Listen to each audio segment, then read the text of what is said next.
Carlos's cool and thin lips made Alice tremble all over. There was a numb and strange feeling arising deep in her body, which made her panicked. She suddenly looked up and stared at him. At this moment, the dazzling neon lights of the Royal City Hotel all lit up. It was like fireworks in full bloom, illuminating the whole world, glorious and impressive. Ding! Wisnovel reminds you to click the subscribe button in the bottom right corner to read the complete novel. She finally saw his face clearly, his thin lips, prominent nose, and deep eyes. Alice could not help wondering how a man could look so gorgeous. Even her, a woman, felt ashamed in front of him. He was like an elaborate work of art, with perfect features gathered on his face. Especially his eyes, if you watched it quietly, it seemed to have the magic of absorbing people's souls. You could not control yourself, and you just fell all the way into it. So, that's how you look. Alice was kind of infatuated while looking at him, and she murmured, "What? You like it?" Carlos slightly raised a corner of his thin lips. A faint smile, along with a trace of sarcasm. "No." Alice lowered her head in a panic, and a sense of inferiority arose in her heart. Right now, being so awkward and embarrassing, she felt that she was rather small and humble, standing in front of him, who was totally like a god. Carlos pinched his eyebrows slightly when he saw she wasn't speaking. He wondered how the little girl who talked a lot that night became surprisingly quiet today. He, however, talked much more than usual, especially when he saw her being shy and annoyed. He just wanted to make fun of her. "How about some wine?" He didn't give Alice the chance to answer. He just dragged her into the room, and then closed the French window. "I don't want to drink. Let me go." Alice hurried to struggle, but she failed to get rid of his big hands. The lights were still off in the room. Fortunately, the curtains were not drawn. The neon light of the city poured in from the window, adding some romantic air to the dim room. Her heart suddenly beat violently when she looked at the gorgeous face in front of her, and it made her act unnaturally. She could not even finish a sentence. "I want to listen to someone tonight, and you just burst in." Carlos let go of Alice's hand, put aside his teasing smile, became silent and cold. He was standing in front of the French window, looking out at the beautiful view outside the window. He felt that such a dark night was long and tame, but her sudden intrusion added a little more fun to this lonely night, and it was no longer that boring. Alice felt that the man in front of her had become far away. Although he was only half a step away from her, she felt distant. He turned to the cabinet, poured 2 glasses of wine and handed one to Alice. "I'm curious about how you broke in here, but first, let's have a drink." Alice could hear the inborn commanding attitude in his light tone, yet it was accompanied by some kind of overpowering magic. She slowly raised her hand and was about to take over the goblet. Suddenly, she clenched her fists, forcing herself to wake up and stop following his lead. "I won't drink. I'm here too." She was interrupted by him before she could finish her words. "You are afraid that I might take advantage of you while you are drunk. Or are you afraid that you will?" He grinned and looked up and down at Alice's thin body. His raw stare made Alice feel like she was naked. "I won't drink it." Alice leaned to one side quickly to avoid his eyes, with her heart beating violently. What was wrong with her today? Her heart was so restless that it kept beating wildly. Indeed, she would do many things she dared not usually do if she was drunk. Otherwise, she would not have come to the hotel that night, and she would not go to the wrong floor muddle-headed. She later recalled that she should have entered the room 2118 that night, not 2218. She should have gone to the 21st floor, not the 22nd. The fact that she gave her first night to the wrong person, his father's aggressive manner, and the mistake of giving the diamond ring to the wrong person, were all because of her drunkenness. Carlos shook the goblet in his hand. The crimson liquid slowly swayed in the clear goblet, like the red and bloody rose, giving off an attractive fragrance of flowers. He took a light sip, and the aroma was all over the hair and his nose. "You are the third woman in the world who dares to retort me," he said slowly in a deep voice, and there was a subtle smile hanging on his lips. He put the goblet down on the tea table, looked at his clothes wetted by Alice with disgust, and turned to the bathroom to wash it off. Alice was still leaning to one side. Only when she heard the sound of water coming from the bathroom did she feel a little cold. For 2 days, she was soaked, but she didn't fall ill. She already had an amazing strong body to cope with infection. If she still left herself drenched like this, she could not guarantee that she would still hold on. She had had a headache for 2 days, and she had been bearing it. She should get things done quickly and go back to her room for a hot bath. "I'm here to get the diamond ring back." She looked back at the direction of the bathroom. Dim lights were penetrating through the window, and the silhouette of his perfect figure was shown clearly. Alice's cheeks suddenly turned red, and her heart beat wildly again. She lowered her head quickly and dared not look at him again. There was no voice coming from the bathroom again. Maybe it was because the sound of water was so loud that she could not hear it. Just when Alice wanted to hold her breath and say it loud again, the door of the bathroom was opened with a crack, and his beautiful slender hand stretched out. "Give me the bath towel." "What? Bath towel?" Alice's cheeks were red, and she looked around the room that was as big as a palace. Finally, she saw a snow-white bath towel in the darkness, which was put right on the shelf beside the bathroom. "Why didn't you bring it in with you?" she muttered in a low voice and took the bath towel. She lowered her head, afraid that she might look at the wrong position. She just carefully handed it over to him. He tugged at the towel, and she hurried to loosen in her grip, but the next moment, she felt her wrist tighten. Her body was dragged hard, and she fell directly into the bathroom. "Ah!" Alice screamed in horror. A big hand quickly covered her mouth, and an unpleasant voice rang in her ear. "If you want the bodyguards outside to hear you, you can scream louder." Alice gazed at Carlos's beautiful face, covered with droplets. She dared not move her eyes for fear of seeing his perfect naked body. Carlos slowly removed his hands when she quieted down. He picked up the shower and aimed straight at Alice. Alice was panicked by the hot water dropping directly into her head. She wanted to run away from the bathroom, but her shoulder was held by his big hand. With a hefty push, she was pinned in the corner of the bathroom. There was no room to escape. "What are you doing?" Carlos did not answer. He put the shower back to its place. Warm water was spraying the small space where they stood. He began to take off Alice's clothes, which frightened Alice. She flung both her arms up to cover her chest. "What are you doing? Let me go. We've done this before. Why are you still be so shy?" Alice struggled desperately to break away from him, but Carlos simply tore up her t-shirt. Alice was stripped, and her whole body presented in front of him naked. She immediately flung both her arms up to protect her chest. She stared at Carlos angrily, who seemed indifferent but actually hung a subtle smile on his lips. "Damn it!" she screamed angrily. Carlos reached for the shower, washed her body freely, not taking her anger seriously. "Is the water getting cooler?" "You!" "Ah!" The water became hot, and it made Alice scream again. Carlos watched Alice struggling under the spout quietly, and his lips curled into a slight smile. There was warmth in his deep eyes that he didn't even notice. Soon, the big bathtub was filled with water, and it was bubbling up. It was a fully automatic hot spring bathtub. Carlos turned off the shower when Alice's body was washed clean. He lifted Alice up, threw her into the huge bathtub without waiting for her to stop screaming, and then he went into the tub too. Alice struggled to her feet to escape, but her legs were pinned by his legs. She failed to stand up, so she stared at him in a fury. "What the hell do you want to do?" Her eyes were moist with anger, and she was about to cry.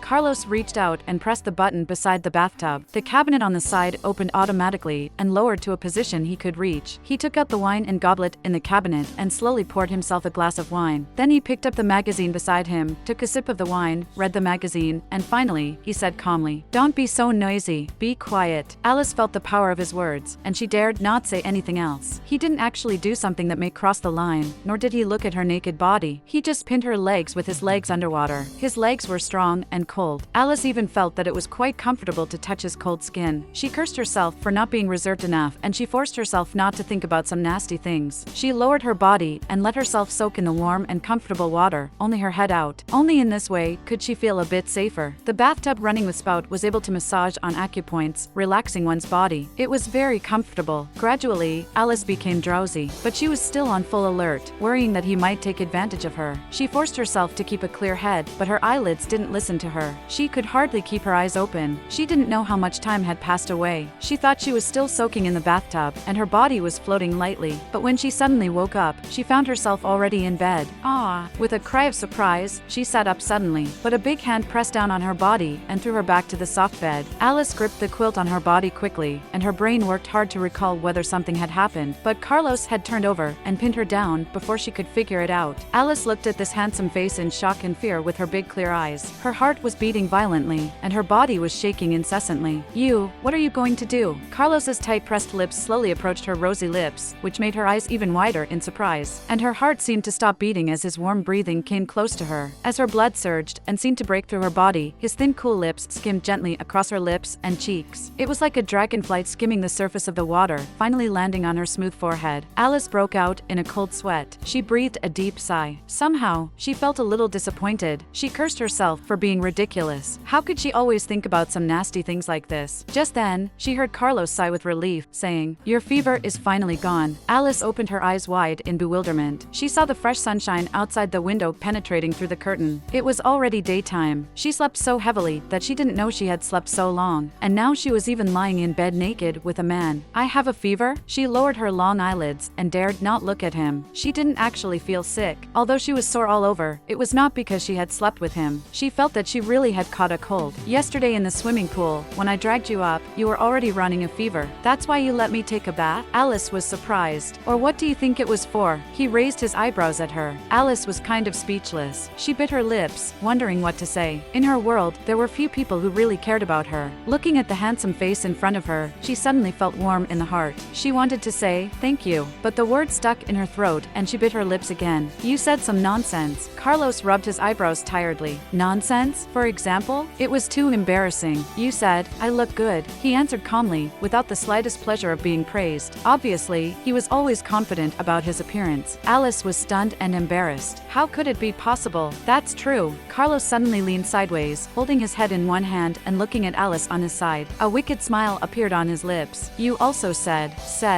what? Alice grabbed the quilt and covered half of her face. She had never been a boy crazy. How could she say such nonsense when she had a high fever? She waited anxiously for him to speak, but he didn't continue. What did I say? She was disquieted. Nothing. Carlos sat up and left Alice with his strong and charming back. Alice closed her eyes at once. She dared not look at it. Carlos slowly turned around and looked at Alice, who was red with shame under the covers. His lips curled up unconsciously. She took his big hand last night and put it on her burning face, saying so comfortable repeatedly. And she also murmured in her sleep, if only I could marry such a handsome and rich man in the future. Carlos's deep pupils shrank slightly. Suddenly, he pinned Alice under his body and pulled down the quilt covering her cheeks, showing her reddish little face and her eyes that were as clear as spring water. Little girl, do you want to get involved with me? No, Alice retorted. It was a deal last time, so what is this time? There was a trace of suspicion in his eyes. I am here to get the diamond ring back. Alice bit her lips and opened her mouth with difficulty. She was somehow hurt by the suspicion in his eyes. She felt that there must be something going on with her heart, or it would not keep sending her the wrong messages. You really want to be entangled with me, right? He laughed in a low voice and confirmed his thought. I gave the ring to the wrong person. Of course, I am going to get it back. Alice wanted to push away the heavy weight on her body, but he pressed her so hard. Carlos's eyes cooled down and his seductive voice slowly rang in her ear. You are lying in my bed now. Of course, I am going to take you. The next second, he pressed his thin lips to her lips. He bit and sucked hard, enjoying her sweet taste. Alice struggled hard, but she failed to stop his wandering hand from kindling a cluster of small flames on her body. Alice could not break away from Carlos's force. Her body started trembling uncontrollably in fear. Her long eyelashes went moist and she stared angrily at the handsome face in front of her. Carlos felt her eyes upon him. He opened his deep black eyes slowly and pinched his eyebrows slightly. His white hand covered her eyes. He didn't like to see her clear eyes, which made him feel that he was committing a crime. He pressed her fragile and trembling body hard. The more she felt scared, the more he wanted to possess her. No man was able to control himself with a tender female body under him. He could feel that his blood was surging to somewhere as if to burst. He had to admit that this little girl could always easily inflame his desire. He just wanted to vent his lust now. He swore fuck secretly in his heart when his finger felt that her eyelashes were getting wetter. She was the one who came to him, but she acted like she was hurt and unwilling. It was really annoying. He never forced people into this. He took a heavy bite on her soft lips. The bloody smell spread in her mouth, and he finally let go of her lips. Her delicate lips became more tempting, stained with blood. His Adam's apple bobbed in his throat. He held back his desire, turned over, and let her go. It's nonsense to ask back something you have given away. He left her some words and walked to the bathroom. Alice did not understand what he said at first. It took her some time to realize that he was not going to return the diamond ring. She wiped her painful lips hard, but she failed to erase the smell left by him. He had already left some marks on her body that were hard to erase before. His possessiveness was stuck in her mind deeply. It was hard to get rid of it. It just kept coming out to affect her perception. Alice got up quickly, wrapped herself in a quilt, and looked for her clothes everywhere. Then she remembered that her clothes had been torn to pieces by him last night. Carlos took a cold bath to kill his burning desire. He came out with a bath towel wrapped around his body while wiping his short wet hair. He saw Alice standing in a distant corner wrapped in a quilt, and he was amused. Yuri scared that I will eat you? He lit a cigarette and opened the French window. The dazzling sunshine poured in, illuminating the whole luxurious room. Alice was blinded by the light that she couldn't open her eyes. She squinted at his bare back. He was tall and strong. His tan skin was glossy and shiny in the sunshine. She couldn't help but swallow. He took a puff of smoke and stood in front of the French window, looking at the view outside quietly. In the distance outside the window, there were tall buildings rising aloft in the city. Standing at a high place and having a wide vision made him feel good. Go take a shower, he said suddenly. Alice carefully moved to the bathroom, but she stood at the door, hesitating to enter. I have no habit of peeping. He spoke softly again without turning his head back. Alice rushed into the bathroom, opened the shower, and immersed herself in the jets of water. After quite a while, Carlos could not hear any sound of water coming from the bathroom. Alice had not come out yet. He pinched his eyebrows, went to the bathroom door, and knocked twice. Fall asleep? There was no sound inside, so he waited for a few seconds patiently. But still, no answer. He was about to push the door in when Alice's voice finally came from inside. I have no clothes. Don't come in. Alice quickly held the door handle inside, for fear that he would burst in. Carlos looked sideways at the glass door of the bathroom. Her wonderful figure was reflected on the door. He could not help curling up his lips and eyes once again. He seldom smiled, but this little girl somehow had the ability to make him smile. He looked down down at the wristwatch. It was about time. Ben should be here soon. As expected, there was a knock at the door. When Carlos opened the door, it was exactly Ben, who was panting with a garment bag on his hand. "Boss, this is the clothes you want. Did your sister come back?" Ben handed the bag to Carlos, and he was so curious that he raised the question. Without answering Ben's question, Carlos turned, shut the door, leaving Ben outside. He hung the bag on the door of the bathroom. "Change your clothes and go to breakfast." Alice opened the door carefully, took the bag in quickly, and then closed the door at once. Inside the bag were a t-shirt and jeans. It was her usual simple and fresh style, but the clothes were bought from an expensive brand. Alice blushed with shame when she found that there was also a brand new set of underwear inside. After changing clothes, she went out of the bathroom. Carlos also had dressed. The handmade blue striped shirt and black straight trousers wrapped his perfect figure. He looked fresh and full of the mature man charm. Alice's heart beat violently at the sight of it, and she could hardly move her eyes. Alice found that Carlos was also looking at her. At the moment their eyes met, Alice quickly lowered her head and she dared not look at him again. Carlos stared at Alice. Her long black hair almost covered her palm-sized face. He lifted her chin and forced her to raise her head. Alice couldn't escape. She could only look up at his dark eyes, and her heart was beating violently again. "It fits you well," Carlos said softly. Alice shuddered and her cheeks burned red again.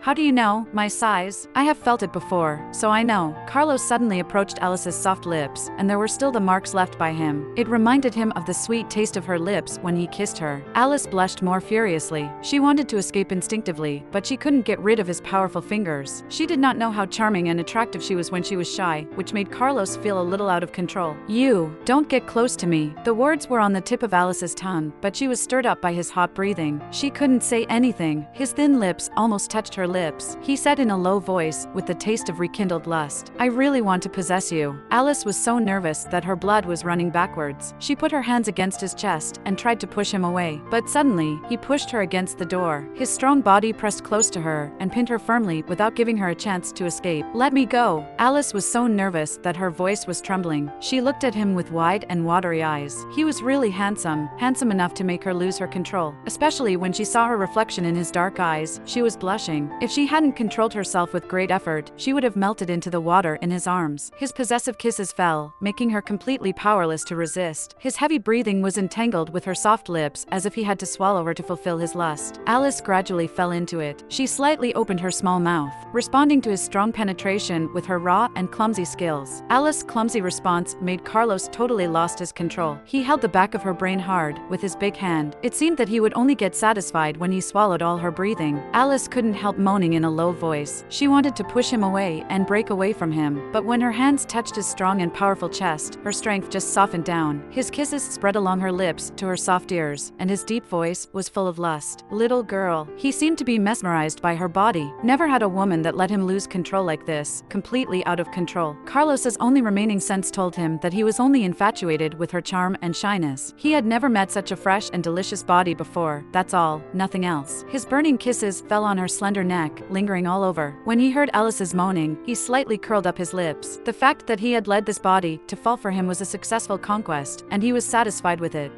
Don't. She resisted weakly. Her limp body was resting in his arms, and she could not stand firm anymore. She felt that her body was completely out of control, totally not herself. The soft numb feeling ran all the way to her toes, and she felt as light as a feather. His big cold hand slipped into her shirt, and she shuddered. Just as they were about to fall deep into this, someone knocked on the door untimely. Carlos's soul kisses came to an abrupt end, and Alice was suddenly sober. "Ah!" Alice gave a shy low cry. She finally recovered her strength. She pushed Carlos away, straightened up her wrinkled clothes, and gasped for breath. Carlos unfastened a button and wiped the residual taste on his lips sullenly. Alice felt he was staring at her with burning eyes. She wished she could find a crack and slip out, but now she could only curl up and protect her territory. "Go have breakfast." Carlos looked at his wristwatch. It must be Ben who knocked on the door, reminding him that it was time for breakfast. Carlos grabbed Alice's slender wrist and walked out. Alice was so frightened, and she struggled. "You, let go of me. What should I do if someone sees me?" She didn't want anyone to find out that they had slept together. That was an ugly secret. It couldn't be leaked out. Carlos saw her worry, and he was slightly annoyed. "Why did you climb to my bed if you're afraid that someone might find out?" He groaned in his heart. Women racked their brains to climb up to his bed so that they could get his favor and maneuver the way to be his lady. But the little girl was ashamed of it, and it made him very upset. Alice was speechless. She was so ashamed that she could not lift her head up. She was not voluntary. If her father hadn't threatened her with her mother, how would she have lost herself to a strange man? Two bodyguards and Ben were outside. Ben saw the petite figure figure following behind Carlos and realized she was not his boss's sister. His eyes widened with astonishment. There were never other women around the boss, except Jane. For the first time, he was spotted with a strange woman. It was breaking news. What's more, the woman was wearing clothes that he had bought in the morning after he received the boss's order, including a set of underwear. This woman came out of the boss's room and changed her underwear. It was conceivable that something must have happened between them. When Alice's long hair fluttered gently as she walked, Ben was even more shocked, as if he had swallowed a duck's egg. How? It was her. He had sent bodyguards at the door of the boss's room. How did the woman get in? Ben suddenly felt that he had done something very stupid yesterday. Boss was even holding Alice's wrist. The relationship between them was definitely unusual. It turned out that his boss had another woman. No wonder his attitude towards Jane had changed greatly. Ben quickly put on a respectful smile, cleared the way, and opened the elevator. I have something else to do, so I won't go to breakfast. Standing at the elevator door, Alice said in a low voice, "Just listen to me." There was no much emotion involved in Carlos's tone. It was moderate, but showing the dignity that people dared not refuse. Alice saw Ben making invisible drawings on the side, and she looked up. Ben was mouthing. Alice looked at it for a while, before she finally realized that Ben was reminding her not to offend Carlos. Considering that she hadn't get the diamond ring back yet, she could only listen to him. The dining area was in the lobby on the second floor. On the revolving table, there were various kinds of food. You could try both Chinese and American, basically everything you could imagine. This was the first time Alice had the chance to experience the luxurious treatment of 7-star hotels. The skillful cooking of famous chefs gave her a good appetite. Many customers chose to let the waiter deliver meals to their room, so there were not many people in the hall. But there were all men and women wearing designer clothes. Their speech and manner were also refined. The appearance of Carlos broke the silence here. People glanced at Carlos curiously with worship. Celebrities from all walks of life knew that the owner of the Royal City Hotel, Carlos, was very mysterious. No interviews, no exposure. The most direct way to get a glimpse of his face, especially for those famous ladies who curved to get close to him and saw him in person, was to come to the dining area of the Royal City Hotel. Because every morning, Carlos sat by the window inside the dining area to eat. When they saw the thin, low-key girl walking behind Carlos, they could not help guessing in a low voice. Some people thought it was Carlos's sister, while others believed it was Carlos's girlfriend. Everyone's curiosity was aroused, and they were not in the mood to choose the food. Their eyes kept following Alice.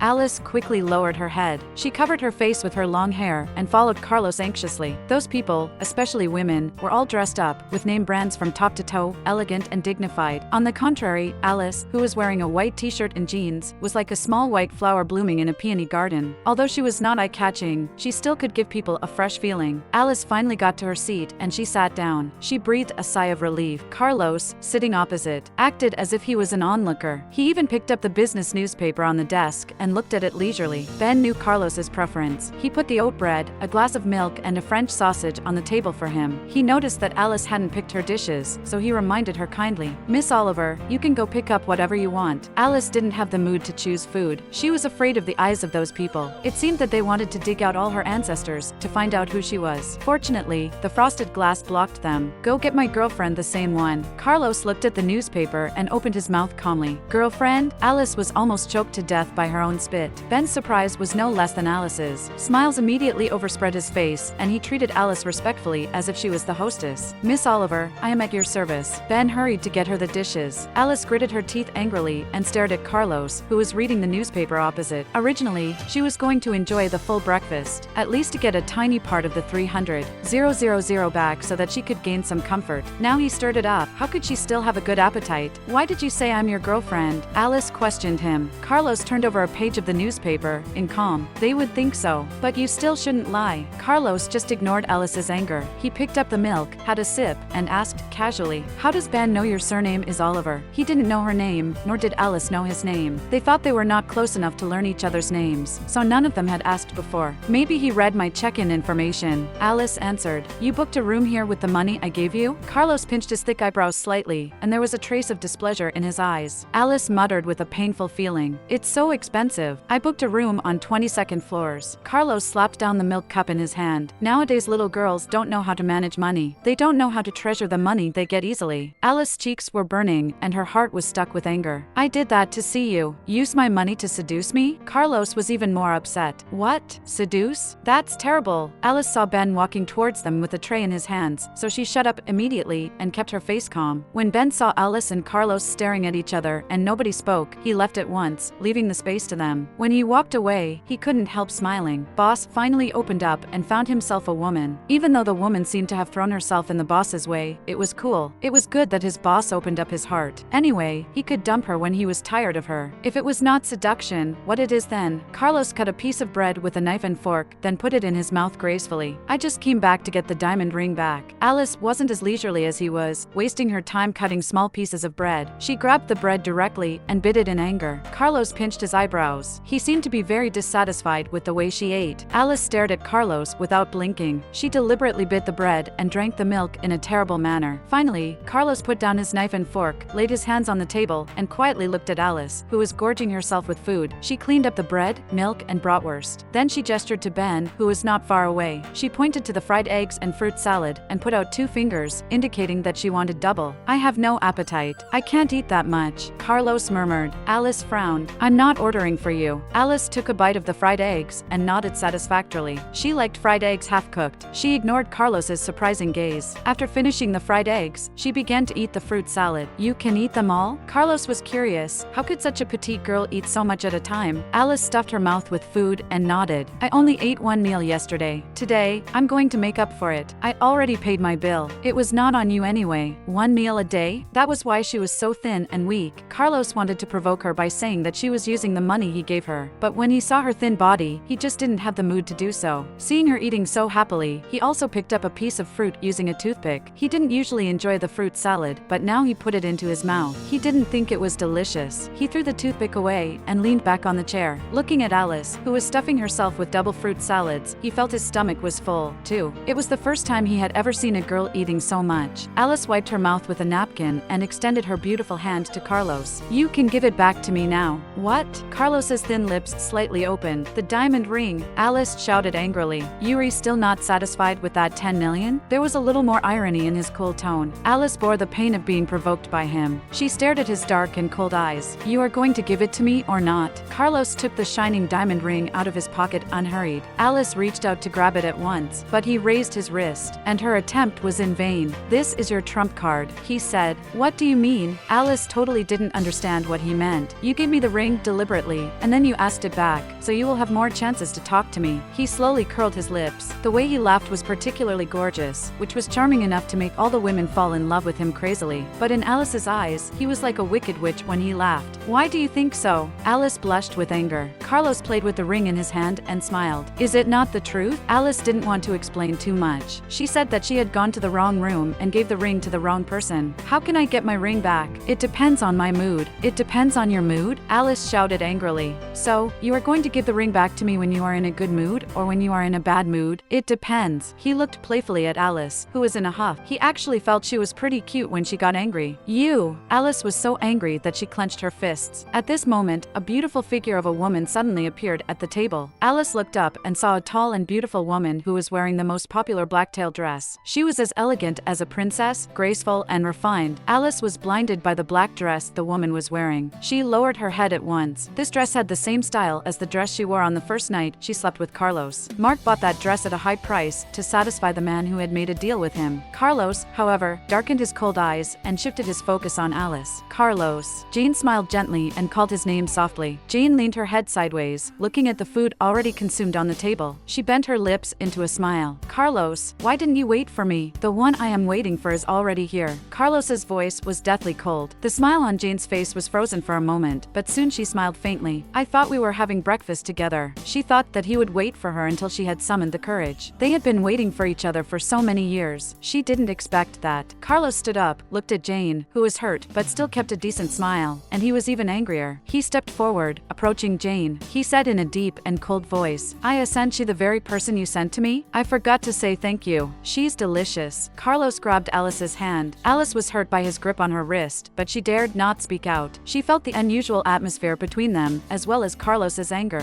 It was like a burning fire, which was suppressed consciously. Jane was puzzled. The indifferent in his eyes hurt her heart. Finally, she looked at Alice, a very simple and clear girl. Although she was not a typical beauty, she looked very pleasant. Jane still kept a smile on her face, dignified and elegant. Is that her? She was really curious. When did this little girl jump into Carlos's view? Carlos did not speak. He grabbed Alice and left. He ignored her again. Jane finally got a little panicked, and she stopped Carlos at once. Carlos, did you misunderstand me? Did Carlos find out that her family forced her to go on a blind date? Carlos's steps faltered. He finally looked back at Jane. In his dark eyes, there was no tenderness Jane was familiar with. There was only coldness and indifference in his eyes, as if they had completely become strangers. Miss Smith, there is no misunderstanding between you and me. Jane's heart ached. She looked at Carlos affectionately with her beautiful eyes. Carlos, do you really want to stay away from me? You don't even pick up my phone. She really wanted to explain, but he didn't give her a chance. Carlos looked down at Alice on his side. I have blacklisted you. Blacklisted me? Jane couldn't crack a smile anymore. Her eyes were bursting with pain. Why? Carlos slowly opened his mouth and said one word at a time, fearing that Jane could not hear him clearly. Because my new girlfriend doesn't want me to have contact with other women. Jane couldn't control herself anymore. Her delicate body shook slightly, and she almost fell down. Fortunately, Ben helped her up kindly. The guests in the dining area heard what Carlos had said, and they were stunned. They quickly covered their mouths for fear of making disgraceful exclamations. Carlos had always been alone. He never dated a girl before. The only one he had rumor with was the daughter of Smith Group, Jane Smith. However, they had always maintained some kind of vague relationship, which was more intimate than friendship but less than love. But in everyone's mind, it had been firmly established that Jane would become Mrs. Brown in the future. Unexpectedly, Carlos admitted publicly that he had a new girlfriend for the first time. This would be the breaking news in the business world and even in the whole country. It was shocking enough to occupy the headlines of all major newspapers. But the people of the upper class were just shocked, and they would only make a few comments. No one would leak out the news, which was the confidential principle running in their world. But no one would notice that a young man eating in an inconspicuous corner took out his phone quietly and took a picture of Carlos leaving with Alice. He took 9 photos in a row and recorded this scene perfectly. Alice's wrist was almost broken, pinched by Carlos. It was not until they got to the 22nd floor that Carlos released her hand. Alice rubbed her wrist that was pinched red and looked at Carlos, who strode away. She gritted her teeth and forced herself to follow him. She hadn't recovered the diamond ring yet, but as they arrived at Carlos's room, he slammed the door shut, completely blocking Alice outside. Alice was about to knock at the door, but she was stopped by Ben. Miss Oliver, boss wants to be alone. Ben said, we have something else to discuss. Alice became anxious. How could he just do what he wants and claim that she is his girlfriend? She even played up to him without saying a word. He should at least give her a chance to get back the ring, right? Miss Oliver, don't mess with boss. Otherwise, you will get yourself in great trouble. Ben kindly reminded her. Of course, Alice was worried that she might annoy Carlos, and in this case, there would be no hope of getting the ring back. But she had waited outside the door for a long time. Carlos did not come out again. Worrying that something might happen to her mother and brother in the hospital, she went back to her room to get her cell phone. Fortunately, there were only a few unanswered calls from Emma and Mark. Alice was upset, and she didn't call them back. She went out again and waited. Ben was no longer at the door of room 2218. She saw that the chambermaid was cleaning the room. She didn't expect that Carlos had gone out. Damn it! Alice was so mad that she rushed back to her room and grabbed her belongings. She hurried downstairs to chase him. How could she find Carlos in the street where the cars were bustling around? Alice was so angry that she slapped on her own head. At this moment, her phone rang. It was from Emma. She pressed the answer button. At the other end of the phone came Emma's angry voice. Alice, why didn't you answer my phone? Sorry, Emma. I was so busy that I forgot to check on my phone. She left her mobile phone in her room last night, but she stayed in Carlos's room. Alice was on the phone while crossing the sidewalk to the bus stop. She did not notice a limo was waiting for the green light not far away. The car window slowly rolled down, showing Carlos's beautiful profile. He looked at Alice, who still stood out in the crowd. He opened his palm, a brilliant diamond ring lying quietly on it. He curled up his lips into a confused and wired smile. This ring is from Cook family. How could it end up in her hands? What's her real purpose? Emma, why don't you want to study abroad? That's a great opportunity. Don't rich kids, like you, all go study abroad for a few years? David also went to American to study before. Alice, while talking on the phone, bought a bottle of iced water on the street and drank it. Only then did she get rid of the bad mood. Anyway, I don't want to study abroad. I'm grounded by my dad. You can't see me anymore. Emma roared angrily on the other end of the phone. Emma, you can't do silly things. Alice hurried to shout at her for fear that she would commit suicide to threaten her father again. I see. I can't go to school recently. You can't be bullied by Emily, got it? Emma was still worried, and she reminded her. Alice was about to ask Emma how she ended up grounded this time, but Emma hung up without giving her a chance to speak. She was about to call her back, but the bus was coming in. So, she hurried to take out the money and queue up to get on the bus. When she arrived at the hospital, Sarah was lying quietly asleep in the hospital bed. Alice finally put her heart at ease. She helped her mother to straighten the messy hair on her forehead. Looking at her mother's sound sleeping face, which was no longer in enduring pain, Alice curled up her lips, feeling relieved. With all the efforts paid, there was finally glimmers of hope. Seeing that her brother Leon was not in the ward, Alice asked the nurse, who was cleaning the room. "Where is my brother? He said he was going to the park in hospital." The nurse went out with the dirty clothes in her arms. Alice stood at the window and looked downstairs at the park. Everything looked fresh and green outside. There were people playing happily on the swing. Although she couldn't see the tiny figure clearly, she still recognized her brother. She and her brother agreed that if he wanted to go out and play, he could only go to the swing in the park, because in this way, she could see her brother from the window of her mother's ward, and she didn't have to worry that he would get lost. Alice always liked the way her father laughed innocently when he played on the swing. He was carefree, always living in a simple world. Alice was quite jealous of such a lifestyle sometimes. Mark called again. Alice turned her phone to silent for fear of disturbing her mother, who was asleep. Mark's calls came again and again, but she did not answer them stubbornly. She hadn't recovered the diamond ring yet, so she saved herself the trouble of listening to Mark's threats and abuses. She still had classes in the afternoon. She bought lunch and put it on the table. Then she went downstairs, said hello to her brother, and let him go back for lunch. She had bought her brother's favorite fried bread. When she saw her brother bounce back to the ward, she also smiled happily. David and Emma still did not come to school. Naturally, when David did not come, Emily also didn't show up on campus. The students in school still whispered, pointing at Alice from time to time because of what had happened in the canteen. They were all discussing it. Master Cook dragged Alice out of the canteen directly for Emily. Everyone was curious about what he had done to her, but the people involved all kept silent and did not answer their confusion. As for how the story developed, they could only use their imagination. Alice completely ignored the gossip and left the campus at once after class. She was going home to get her mother and brother's clothes. She didn't know why David hadn't come to school. She picked up her phone, wanted to dial David's number, but she thought about it and put down the phone. She'd better keep some distance from David so as not to cause any unnecessary argument between him and Emily. Jones's house, in the study. David's father was so angry that he walked back and forth across the room. David stood quietly in front of the tea table and said nothing. "If you want the Jones family stands firm in the market, expands its business and to earn you a spot in the board of directors, then the Thomas family is our powerful help. You have also said that you have a good impression on Emily, but why you kept making trouble in the last 6 months?" David's father threw 2 movie tickets directly to David. "Make a choice." David picked up the tickets in front of him, hesitated for a long time, and finally, he called Emily. Emily got dressed up and went to the cinema for the date. She saw David standing at the entrance of the cinema from a distance. Emily held back her bursting joy and walked slowly and gracefully to him. She thought she could take advantage of her elaborate dressing today to catch David's eyes, but he just glanced at her, turned around and walked into the cinema with her. Although he did not take a serious look at her, he was walking with her side by side. Emily remembered her mother's repeated warnings that she had to seize the master of Jones' family. She could not be in a rush, otherwise she would only push him away. She maintained her smile, took David's arm, and looked around carefully. "Finally, I didn't see Alice. Now it's all about us, right? There's no Alice, who I hate, right? She met David when she was studying in America, and they began to date when she returned home a year ago. Although there had been no intimate contact, David was very considerate to her. But since Alice transferred to their university half a year ago, she knew the existence of Alice. Only then did she know that David would treat a woman so warmly. I'm a little scared that you might also ask her out to upset me." Emily smiled softly, but David had quickened his pace and avoided her snuggling. Emily was frozen still, wondering why he suddenly distanced himself from her. The movie is about to start. David didn't even turn his head, and he went straight into the movie hall. Emily clenched her hands and followed him in with a smile on her face. It was a classic love movie named Love Notebook. People who came to the movies were all couples. Because of the touching movie plot, the 2 leading roles hugged and kissed each other, and many couples began to kiss intimately in private. Emily looked at David sitting next to her, and he was like a puppet without perception. He just watched the movie quietly. He was totally in another world, which made Emily feel sad. "If I were Allie, would you be Noah, who always protects me?" At the end of the movie, Emily said very softly. David stood up and went out. Emily, holding back her bitterness, chased him out and stood behind him, shouting, "You don't want to watch the movie with me at all, do you?" David stopped. He didn't say anything, nor did he look back. Emily caught him up and looked at his elegant figure with a grievance. "What do you mean, David?" David turned slowly, and his handsome face was as calm as water. "I'm tired, and I want to go back." Emily smiled bitterly. "There are no so many excuses in love. If we can't make it in the end, it means we don't love each other enough." This is the lines from the movie. You don't remember it, right? Let's call it a day. I'm tired, too. Emily strode out of the cinema, with her tears falling down, but she did not wipe it off. She didn't want David, who was behind her, to see her leave crying. David looked at the dark and far-reaching night sky and murmured to himself, there should be at least one time in his life when he forgets himself for someone. He seeks for no result, no company, no ownership, and even the luxury for her to love him. He just wants to meet her in his most beautiful years. How beautiful it is. David bowed his head down and smiled. He picked up his phone and sent a message to Alice. "Did you eat today?" He also also added a warm smiling emoji. Alice didn't see the message from David until the next morning. She wanted to reply, but at last, she put down the phone. It was Friday today, and she had full class at school. She went to school early. There was no one in the classroom yet. She opened the textbook and began to review. Then her phone rang. It was a message from Emma. There were some words, followed by a photo. Alice, how do I feel that this woman's figure looks like yours? I know, it can't be you, but I just feel she's a lot like you, so I sent it to you. I'm really bored. When can I go out?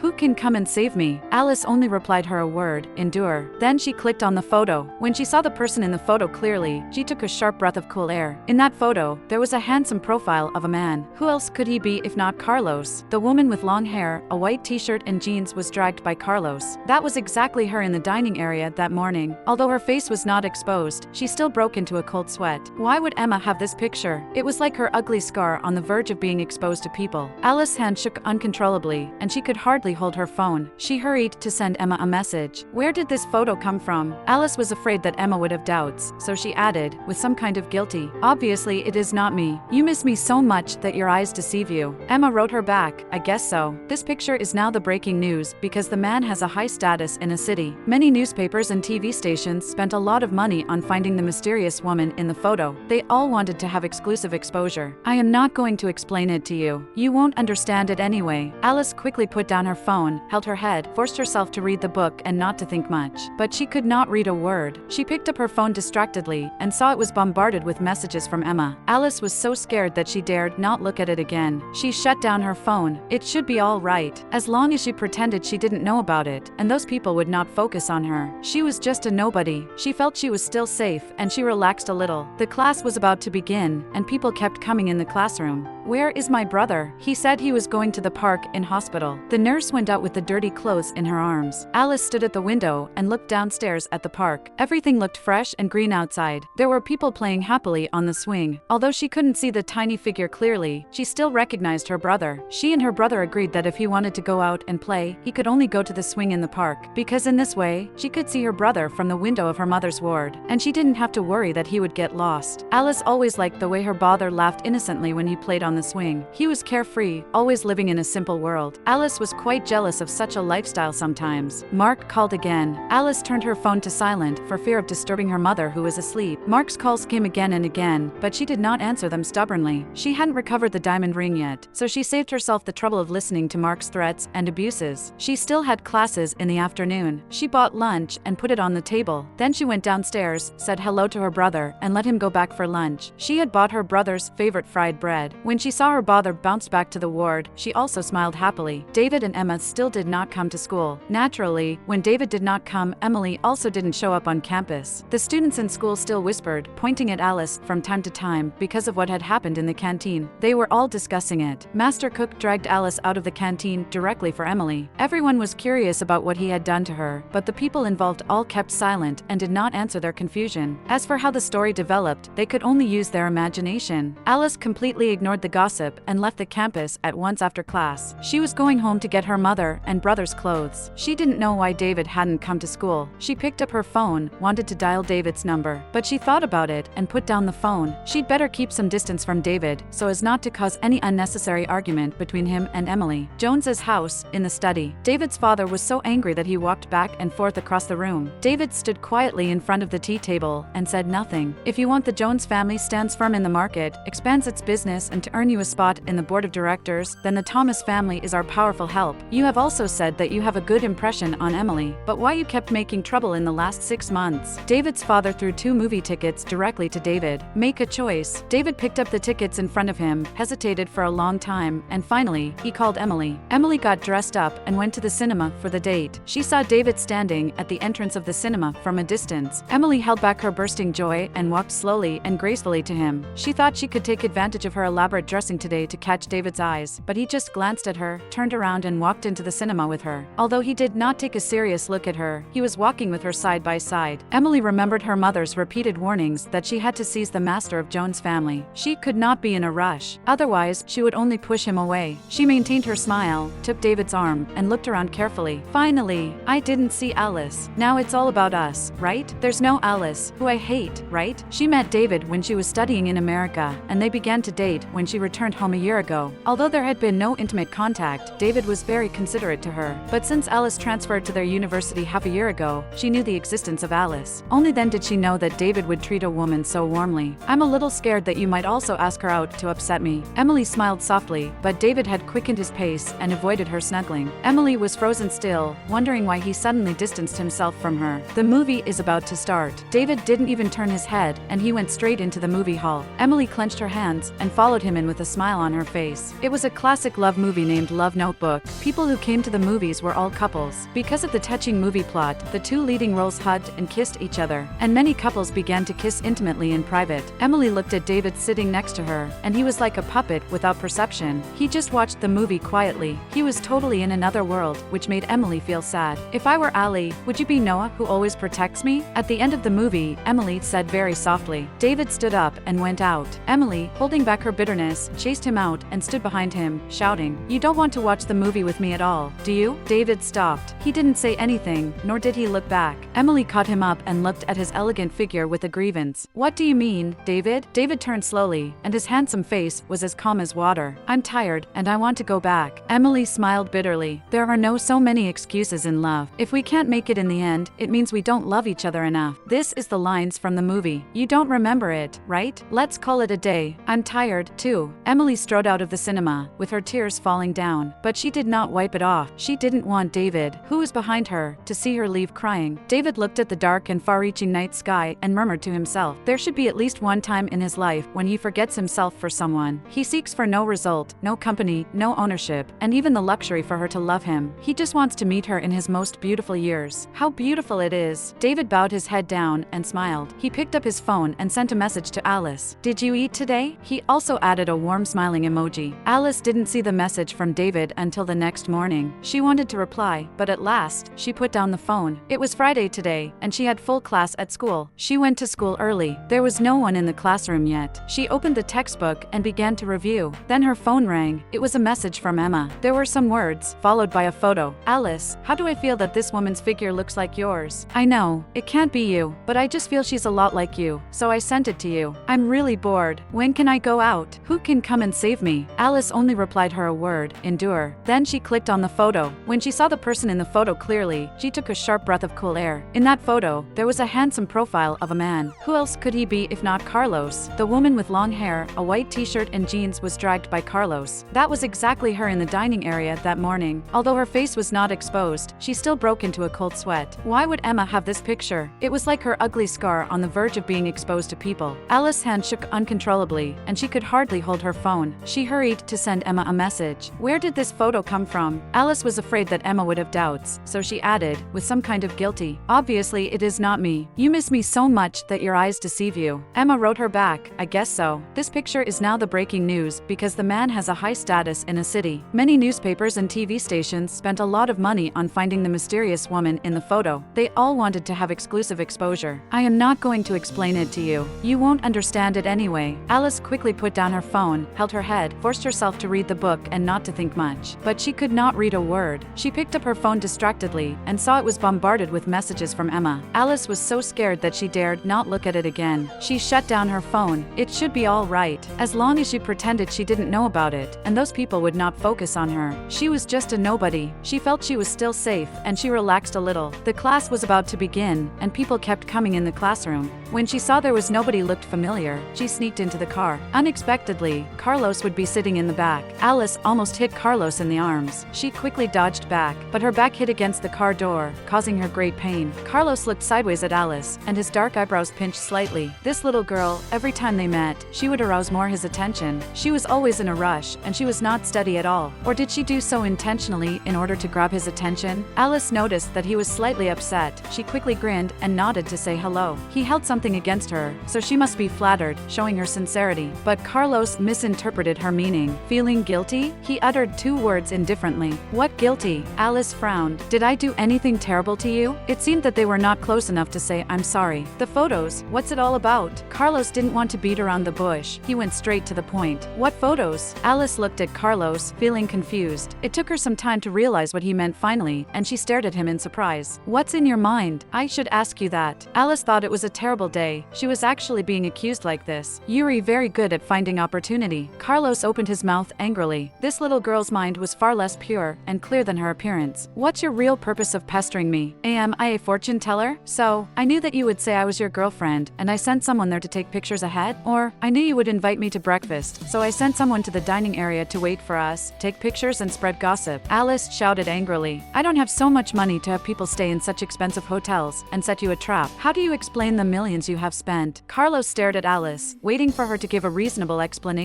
In his world, no one dared to design him like this. Even he was in a public place that day, he was sure that no one would take pictures, showing the whole world about it. He used Alice to turn down Jane, as well as to block the harassment of the noble girls in his social milieu. He didn't know he would be set up. This little girl threw out a valuable diamond ring to him, and then she asked it back aggressively. He had to doubt her original intention. Alice was angry, and she was unable to speak for a while. He gave her the money, and now she was counting where she had spent it. How could this man be so calculating? Do your rich people enjoy investigating others? The bank will notify me when my check is cashed, he said indifferently. Silence spread inside the car. Alice took a deep breath in and then took a deep breath out. She calmed down her overturning mood and tried to soften her voice. You said, you don't like getting involved with me. Give the ring back to me, and I have no business to do with you anymore. I assented. Good? Unfortunately, I won't let it stop here. Carlos suddenly approached Alice and forced her to lean firmly against the car window. There was no place for her to escape. She could only endure his hot breath spraying on her cheeks, which made her extremely uncomfortable. He was so close to her. She could clearly see his long eyelashes with distinct roots. His deep and cold eyes had the reflection of her slightly pale face. I'll find out what happened. He would not allow anyone to approach him with malice design. Suspicion has always been a common problem of the king standing high. Alice dropped these words indignantly, opened the car door, and jumped out of the car. She ran away as if she was running for her life. Carlos watched the thin figure running back to the campus through the window, her long hair floating behind her. The sunshine seemed to linger on her, making it hard for him to move his eyes away. He slowly raised a corner of his lips, a bizarre smile. She irritated him and wanted to run away. He would never allow it. Alice ran back to the campus, and she saw Emily head on. Emily stopped her. Who is he? Emily asked directly. Why would I tell you? Alice said sulkily. Emily stared doubtfully at Alice. What's the relationship between you and Brown Group? What Brown Group? I don't understand what you are trying to say. I still have classes. Alice ignored Emily and hurried back to the classroom. Emily grunted. She wouldn't give up. She chased out of the school gate, but she did not see anything unusual on the roadside, nor did she see the man who was wearing a suit again. Alice left school very late. On the bus home, there were no many people, and many seats were available. Alice looked at the bright neon light rapidly moving backwards outside the window. The pain buried in the bottom of her heart spread slowly. In the last half year, Mark mercifully gave her living expenses. She no longer had to work hard, made herself exhausted, and came back home after midnight every day. Thinking of the days that she ground through, she felt even more painful at the bottom of her heart. At that time, she had to go a long way to get to the bus station at night. That man, he would wait for her at the bus stop, took the bus together, and took her home. He said, "It's not safe at night. I will be worried if you take the bus alone." Every time, she snuggled in his arms with her face full of happiness. She wanted to say something sweet, but she was so tired that she fell asleep in his arms. And when the bus arrived at her stop, he would wake her up. When they got to the doorway, she was worrying that she had to get up early and go to class tomorrow. She must go to bed early, so she said goodbye in a hurry. She didn't even say any sweet and honeyed words. She knew that anyone who was in a relationship with her would feel stressful. She didn't complain much about his betrayal. Although her heart ached greatly, it was so painful that she could hardly breathe. But in the end, she gave him her best wishes. Fortunately, at that time, Mark helped her transfer to another school, so she could escape from the painful situation of seeing them again. If Emily hadn't uncovered her pain again today, she would hardly remember there was a painful memory like this. It was already midnight after she took a shower at home and read the textbooks for a while. She went to bed and flipped through the unread messages. Alice, you bad girl, I'm back. Have you gone to bed? If not, reply to me as soon as possible. I really miss you. The profile photo of Amanda Jones was her smiling face at the blue seaside of Mauritius. I miss you too. Yuri finally back. You have a good trip, don't you? Alice sent a message to Amanda, waiting for her to reply. Then she found that someone had sent her a friend request, and it wrote the devil of your life. How could anyone write such a thing? She refused it directly. She waited for Amanda's reply for a long time, and finally, she couldn't keep her eyes open. So, she went to sleep. She took care of her mother in the the hospital at the weekend. She couldn't wait for Monday to come so that her mother could have her kidney replacement operation done as scheduled. On the afternoon of the weekend, she got a call from a strange number. Alice answered it in the corridor of the hospital, and there came a low and attractive voice from the other end. Come to the 22nd floor of the Royal City Hotel. Alice's heart gave a jump. She confirmed it carefully for a few seconds, and she hurried to shout the moment he was about to hang up. I won't go there. It would be a suicide for her if she showed up in the Royal City Hotel now. In the last 2 days, even her, who never watched TV and read newspapers, knew that Carlos's new girlfriend had turned City A upside down. Almost everyone was talking about it. If she gave herself away at this moment, she would become the target of public opinions. She would die. Dare you? Carlos's deep voice was full of anger. Alice hung up the phone distractedly and turned back to the ward to take care of her mother. How dare you hang up on me? Carlos stood in front of the French window and crushed the cigarette butt in his hand. She was the first woman who dared to hang up on him. He paced back and forth around the room and picked up the diamond ring. With this in his hands, he believed that she would definitely come. He waited confidently for a long time until it was completely dark. Alice did not show up at the Royal City Hotel. Carlos was in a bad mood. He grabbed his suit jacket on the sofa and went out directly. Boss, where are you going? Ben was waiting outside the door. He saw his boss come out, and he followed him right away. I have something to handle. You can go now. Carlos just pushed the elevator button, went into the elevator, and closed the door. Ben stood in the corridor, feeling confused. He had been by the boss's side for many years. If the boss didn't have a business to deal with, he would never go out alone at night. Since when did the boss have private space? Ben couldn't help curling up his lips. Alice seemed to be the reason why the boss had changed lately. Dr. Reed, Sarah's chief doctor, called Alice to the corridor. The operation on Monday will be rescheduled to Tuesday, Dr. Reed said. What happened? Alice had her heart in her mouth. Nothing. All the doctors in the hospital will have a meeting tomorrow to consult with a patient who has returned from abroad. So, all the operations will be put off for a day. Your mother's condition is stable. There won't be a problem to postpone the operation until Tuesday. After listening to Dr. Reed's words, Alice breathed a sigh of relief. As long as my mother is in good condition. Her good mood was ruined by the sudden delay of operation. She went downstairs to buy some food for her mother and brother. She picked up the phone, which kept ringing while she was paying for the food. Hello, where are you? Alice shuddered all over when the man's pleasant voice came smoothly from the other end of the phone. Why, it was Carlos again.